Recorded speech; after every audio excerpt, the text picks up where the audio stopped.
My dear ചങ്സ്, welcome back to Kothiyan. ഇന്ന് bazooka എന്ന മൂവി ഇറങ്ങി. ബസൂക്ക് മാത്രമല്ല, 4 ചിത്രങ്ങളാണ് ഇന്ന് ഇറങ്ങിയത്. ബസൂക്ക് നമ്മൾ കണ്ടു. ആലപ്പുഴ ജിംഖാന അടുത്തേക്ക് കാണാൻ പോകുന്ന ആലപ്പുഴ ജിംഖാനാണ്. അതിനു മുന്നോട്ട് എനിക്ക് നിങ്ങളോട് പറയാനുള്ളത് കുറച്ച് കാര്യങ്ങളാണ്. വേറൊന്നുമല്ല, ഒരു പടം ഇറങ്ങിയാലും കേരളക്കരയാകെ എല്ലാവരും കട്ട വെയിറ്റ് ചെയ്യുന്ന ഒരാളുടെ റിവ്യൂവിന് മാത്രമാണ്. അത് ആടെന്ന് എല്ലാവർക്കും അറിയാം. നമ്മുടെ എല്ലാം അശ്വന്ത് കൊണാർക്കിന്റെ റിവ്യൂവിന് വേണ്ടി മാത്രമാണ് എല്ലാവരും കട്ട വെയിറ്റിംഗ്. കാരണം വെച്ചാൽ പുള്ളിക്കാരൻ ചെയ്യുന്ന രീതികൾ വ്യത്യസ്തമാണ്. എന്തുകൊണ്ടും ഡിഫറെന്റ് ആയിട്ടുള്ള ഒരു മെത്തേഡാണ് പുള്ളിക്കാരൻ ചെയ്യുന്നത്.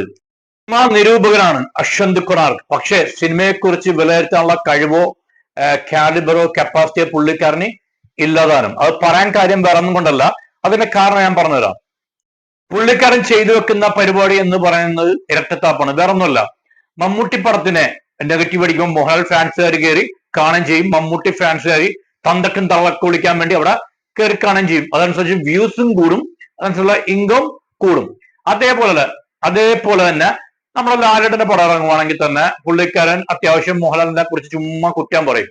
മോഹൻലാലിന്റെ ഡൈഹാർഡ് ഫാനാണ്, അതിൽ മാറ്റമൊന്നുമില്ല. പക്ഷെ മോഹൻലാലിന്റെ പടം ഇറങ്ങിയാലും പുള്ളിക്കാരൻ ശരിക്കും കുറ്റം പറയും. ഇപ്പം മോഹൻലാൽ ഫാൻ ആണെങ്കിൽ പോലും ആൾ അങ്ങനെ ലാലേട്ടന്റെ പടങ്ങളെ കുറ്റം പറയുമ്പോൾ മമ്മൂട്ടി ഫാൻസുകാർ പ്രൊമോട്ട് ചെയ്യും, പുള്ളിക്കാരെ നല്ല രീതിയിൽ സപ്പോർട്ട് ചെയ്യും, എല്ലാം ഷെയർ ചെയ്യും.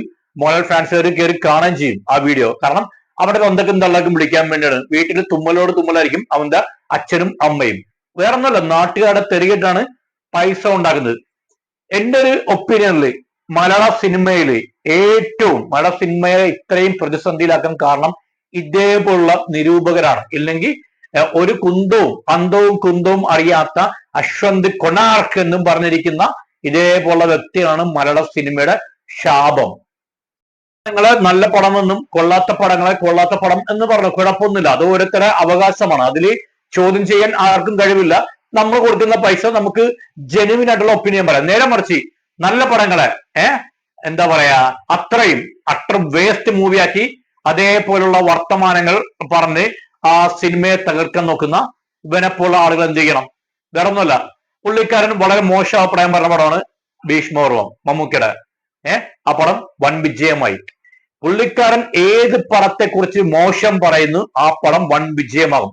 പറയാൻ കാര്യം വേറൊന്നുമല്ല, അശ്വന്ത് കൊണാർക്ക് ഏതൊരു പടത്തിനെ മോശമായിട്ട് പറയുന്നു, ആ പടമെല്ലാം ഒന്നെങ്കിൽ വൺ ബ്ലോക്ക് ബസ്റ്റർ മൂവി ആയിരിക്കും. അതിൽ യാതൊരു സംശയമില്ല. അതിന് ഏറ്റവും വലിയ ഉദാഹരണങ്ങളാണ് നമ്മുടെ ഈ അടുത്ത് കണ്ട ഭീഷ്മപർവം. അതിനെയും ഭയങ്കര മോശമായിട്ടുള്ള റിവ്യൂ ആണ് പറഞ്ഞത്. ആ പടം കയറി കൊളുത്തി. അതേപോലെ തന്നെ എമ്പുരാൻ വളരെ കട്ട നെഗറ്റീവ് അടിച്ചത്, പക്ഷെ ആ പടം കയറി കൊളുത്തി. അതേപോലെ തന്നെ നല്ല അഭിപ്രായങ്ങൾ പറയാം. ഇല്ലെങ്കിൽ മമ്മൂട്ടിയുടെ ഈ പുള്ളിക്കാരൻ പറയുന്ന നല്ല അഭിപ്രായങ്ങൾ പറയുന്ന മൂവി ശ്രദ്ധിച്ചിട്ടുണ്ടോ? ഒന്നുമില്ല. കാരണം വെച്ചാൽ വേറെ ഒന്നുമല്ല, മമ്മൂട്ടിയുടെ ഈ കാതൽ, അതേപോലെ നമ്മുടെ നൻപകൽ നേരത്ത് മയക്കം, അതായത് കൊമേഴ്ഷ്യൽ പടങ്ങളല്ലാത്ത പടങ്ങളെ കുറിച്ച് ഇവൻ നല്ല അഭിപ്രായങ്ങൾ പറയും. കാരണം വെച്ചാൽ ആ പടത്തിൽ കൊമേഴ്ഷ്യൽ ഹിറ്റ് ആകത്തുള്ള ഉറപ്പുള്ള കാര്യമാണ്. അങ്ങനെയുള്ള പടങ്ങളെ മമ്മൂട്ടിയുടെ അഭിനയത്തെ കുറിച്ചും വാത്തോഴാതെ ഒരുപാട് സംസാരിച്ച് മമ്മൂട്ടിയുടെ അഭിനയത്തെ കുറിച്ചും മെത്തേഡ് ആക്ടിനെ കുറിച്ചെല്ലാം വാത്തോഴാതെ ഇങ്ങനെ പൊക്കി പറഞ്ഞ് നല്ല രീതി തന്നെ പറയും. അപ്പൊ മമ്മൂട്ടി ഫാൻസ് സപ്പോർട്ട് അപ്പൊ അവിടെ കിട്ടും. നേരെ മറിച്ച് നമ്മൾ ചിന്തിക്കേണ്ടത് മമ്മൂട്ടിയുടെ കൊമേഴ്ഷ്യൽ ആയിട്ട് വരുന്ന പടങ്ങളെ പുള്ളി ഭയങ്കര നെഗറ്റീവ് അടിക്കുന്നു. അതിന് ഏറ്റവും വലിയ ഉദാഹരണമാണ് ബസൂക്ക. അതുകൊണ്ട് എനിക്ക് നിങ്ങളോട് പറയാനുള്ള ഒറ്റക്കാരുള്ളത്, നല്ല പടമാണ് ഇപ്പൊ കാണുക. ബസൂക്ക എന്ന പടം കണ്ടു. പടം വൺ ഹൈപ്പ് കൊടുത്തില്ല.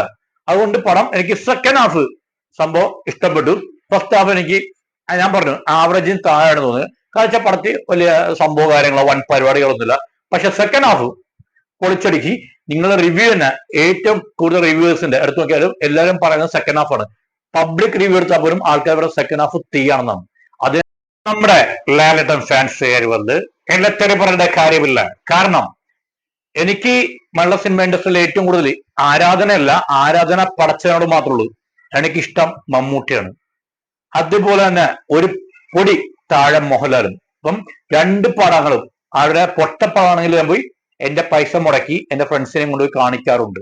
അപ്പം ലാലേട്ടൻ ഫാൻസ് 1-2 ഫാൻസ് കയറി കമന്റ് ബോക്സിൽ തന്നെ ചീത്ത പറഞ്ഞു. അന്ന് വിഷയമുള്ള കാര്യമൊന്നുമല്ല. കൊള്ളില്ലെങ്കിൽ കൊള്ളില്ല എന്ന് തന്നെ പറയും. അതിൽ യാതൊരു സംശയമില്ല. അപ്പം യാതൊരു തെറി വിളിച്ചിട്ടും കാര്യമില്ല. കമന്റിൽ എന്ത് വന്ന് പുലമ്പേട്ടും യാതൊരു കാര്യമില്ല മക്കളെ. നല്ലതാണെങ്കിൽ അംഗീകരിക്കും. കൊള്ളത്തില്ലെങ്കിൽ റിജക്ട് ചെയ്യും. കാരണം ഞാൻ പൈസ മുടക്കി കാണുന്നത്, ഞാൻ പറയേണ്ടത് എന്റെ ഇതാണ്, ഉത്തരവാദിത്വമാണ്. അത് മറ്റുള്ളവർ കേൾക്കാതിരിക്കുക അവരിഷ്ടം. ഓക്കെ. അപ്പം എനിക്ക് പറയാനുള്ളത്, ഇതേപോലുള്ള ചാനലുകൾ നിങ്ങൾ ബഹിഷ്കരിക്കുക. മലയാളം ഫിലിം ഇൻഡസ്ട്രിയെ ഇഷ്ടപ്പെടുന്നവർ, പടത്തിൽ നിന്ന് ഇറങ്ങി വരുന്ന ആൾക്കാരുണ്ടല്ലോ, അവിടെ മൗത്ത് പബ്ലിസിറ്റി അതാണ് മെയിനായിട്ട് നോക്കേണ്ടത്. നേരെ മറിച്ച് യൂട്യൂബേഴ്സിന്റെ റിവ്യൂ നോക്കി കയറാതിരിക്കുന്നതല്ല. കാരണം പല പടങ്ങളും അവരിങ്ങനെ പൊട്ടിച്ചിട്ടുണ്ട്. അത് എന്തിനാണെന്ന് എനിക്കറിയത്തില്ല. പല വൈരാഗ്യങ്ങളും വെച്ചായിരിക്കും പൊട്ടിക്കുന്നത്. അതുകൊണ്ട് നല്ല പടങ്ങളെ അംഗീകരിക്കുക. നല്ല പടങ്ങൾ എങ്ങനെ വന്നാലും അടിച്ച് മിന്നിച്ച് വേറെ ലെവലിൽ കയറിപ്പോവും. അതിൽ യാതൊരു സംശയമില്ല. അപ്പൊ നമ്മുടെ ചാനൽ ആദ്യമായിട്ട് കാണുന്ന വ്യക്തിയാണെങ്കിൽ നമ്മുടെ ചാനൽ ഒന്ന് സബ് ചെയ്യുക, അതുപോലെ ലൈക്ക് അടിക്കുക, ആ ബെൽ ബട്ടൺ ഒന്ന് നെക്കിപ്പൊട്ടിച്ച് ഒന്ന് ഷെയർ ചെയ്യുക. അപ്പം ഇതേപോലുള്ള വീഡിയോസ് ഇടക്കിടക്ക് വരുന്നതാണ്. അപ്പം നിങ്ങളെ സപ്പോർട്ട് ഉണ്ടെങ്കിൽ മാത്രം നമുക്ക് ഇനിയും വീണ്ടും ഇതേപോലുള്ള വീഡിയോസ് ചെയ്യാം. അപ്പം ഇന്നത്തെ ഒരു ദിവസം എല്ലാവർക്കും അടിപൊളിയായി കിടന്ന് ആത്മാർത്ഥയോടെ പറഞ്ഞു. Bye, take care. എന്ന് സ്വന്തം